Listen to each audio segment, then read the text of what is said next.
obviously, I thought we had our two best practices going into this game. I thought our guys were locked in, and we certainly, didn't play that way. One of their strengths is defending the three, and I think we took our season high from three-point land, so we got to be a lot better, obviously. And tip of the hat, Nebraska's been playing really well. I was really worried about this game. They've been in a good rhythm. And Mayen starts off the game, makes, every three. Really got them off to a good start. And Fred does a really good job moving people around. And, they got threes. They got layups, and they out-rebounded us. It was every area, tip of the hat to Nebraska. They outplayed us in every area. Steve, are you concerned with anything you saw tonight, or you just chalk this up to one of those burn-the-tape anomaly games? We got to get 4 days to get ready for Minnesota on senior night. So, that wasn't how we want to play. That wasn't the game plan. And I got to get them to play better, and I will. I have no choice. Steve, we've seen you guys fall behind and then come back. You didn't see that tonight. Was there anything you saw that negated that from happening? Internal? They got every 50-50 ball. We just didn't have the energy that we needed. When you're not playing well and you're not making any shots, you better do all the other things. They got to loose balls before we did. They got more long rebounds than we did. They out-rebounded us. They took us out of what we wanted to do. So again, we have to play better, and you can't go on the road in this league and play like that. And our guys know that. We'll go to Bruce Beck and then James Cratch. Steve, are you angry? Are you frustrated? Are you surprised? No, we had our two best practices of the season leading into this. So, I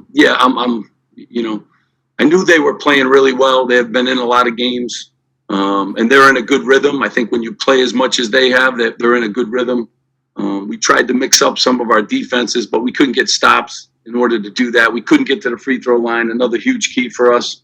Getting to the free throw line, especially when we're not making shots, and we didn't do those things. But in this league, if you play like that, that's going to be the final score. Do you think it was execution or effort or a little of both? Yeah, we weren't good in any area, and so again, we had our two best practices, of the season, and it probably wasn't even close. So I thought they were in a good place.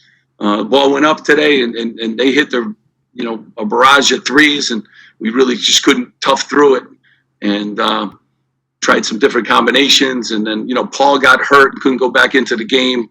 And tried to play a couple different guys. Guys were in foul trouble. Cliff was good off the bench. He gave us some really good, gave us some really good energy. But obviously, I didn't do the job that I needed to do to have them ready to play a league road game.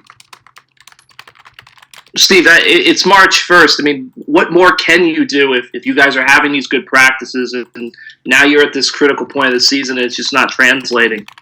Yeah, it's translated. We won a lot of games in a really good league, but we didn't play well tonight, guys, and we certainly have to play better in this league and on the road. And we have a tough one, and we got 4 days to get ready, physically and mentally, and that's going to be on me to do a great job. And these guys have been through a lot of obstacles, and I expect them to do what they always do, just keep fighting. We'll go over to Steve Pikiell. Hey, Steve, when you're down 30 points to the last team in the league, are you worried that a loss like this will put you back squarely on the NCAA tournament bubble? You know what? Everyone else worries about that stuff. I'm just worried about the next game. These guys have been hearing that for 2 years about you're in, you're out, you're all those things. We got to play well, and you earn your way into that tournament. And, we have a chance to be really good. I think we could beat anybody, but obviously when you play like this, you could lose. And Nebraska has been playing well. They really have. And I know the scores haven't indicated that, but they've been in a lot of games. And I was concerned with this game, anyways. But we got to get ready for Minnesota. That's the next one on the docket, and we'll do that. And we'll get ready to play Minnesota. We'll go to Aaron Brightman and then back to Jerry Carino. Coach, this team's had a lot of highs and lows in their play of late. Psychologically, how do you approach that as a coach moving forward? Yeah, I mean, there's no psychological remedy. You know, when you shoot a lot of threes against a team that defends the three the most, when you don't get to the free throw line and you don't play Rutgers defense, you know, that's what happens. So it's not a psychological thing. It's just getting them, you know, to be locked in on what we needed to do tonight, and we weren't, and that's on me.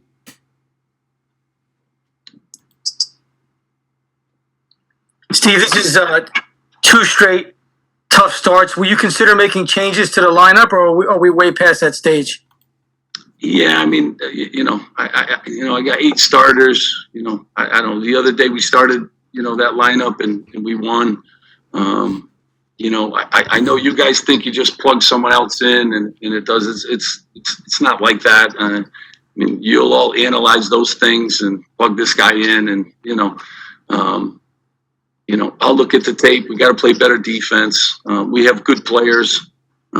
You know, we've started 8 guys, 9 guys, I think, this season. You know, it's how you finish and it's how you play. You know, the game the other day, we didn't get off to a good start, but we played a terrific, 25 minutes in between. And, that was the lineup that we went with, tonight. And, it didn't get us off to a good start, but it helped us win the game the other day. So I think you look, a lot into changing lineups. Every time you change the lineup, you get some strengths with it and some weaknesses with it. But, that isn't always solve some of the issues. We'll go to Richie and then to Bobby. Steve, despite there being a lot of negatives today, Cliff had one of his better games of his Scarlet Knights career so far.